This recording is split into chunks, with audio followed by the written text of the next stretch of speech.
బాగా తగ్గిపోయింది. పిల్లలు నిజంగా మొబైల్ అడిక్ట్ అవుతున్నారు, టీవీకి అడిక్ట్ అవుతున్నారు. కారణం ఏంటంటే మనకు కావాల్సిన సమయాన్ని వాళ్ళకి సరిగ్గా ట్యూనప్ చేయలేకపోయింది.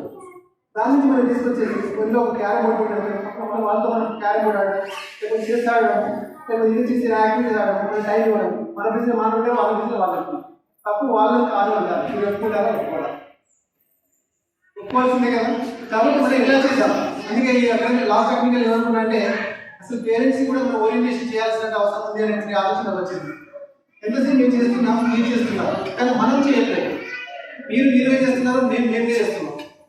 ఒకసారి మీరు మమ్మల్ని తప్పడుతున్నారు, మేము మిమ్మల్ని తప్పడుకుంటాం. అది కాదు కావాల్సింది. మనందరం కలిసి చేయాల్సిన అవసరం ఉంది. ఈ సమాజంలో ఎదగాలని మనం కంపేర్ చేయాలి. మన పిల్లల్ని ఎలా కాపాడుతున్నాం, మన పిల్లల్ని ఎలా సమర్థంగా తయారు చేస్తున్నాం, మన పిల్లల ఆరోగ్యాన్ని ఎలా మనం పరిచయం చేసుకుంటాం, పిల్లల్ని విద్యాపరంగా ఆరోగ్యపరంగా అన్ని సమర్థులంగా తయారు చేసుకుంటాం. ఇది మనందరూ బాధ్యతగా ఆలోచించాలి.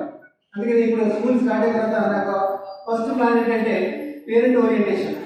మీరు మేము సమస్యగా అసలు ఏముంది, ఎక్కడ సమస్య ఉంది, ఆ సమస్యకి మూలం ఏంటి, ఆ సమస్యకి మూలాలు మనం ఎక్కడ పెట్టాలి, ఆ మూలాన్ని మనం ఎలా సమర్థవంతంగా నిర్వహించుకోవాలి. ఎవరు పత్రాల నుంచి ఆలోచన కూర్చోగలరు. ఫస్ట్ మనం ఆలోచన తయారైతే ఇది వాళ్ళు ఆటోమేటిక్గా ఫాలో అవుతారు.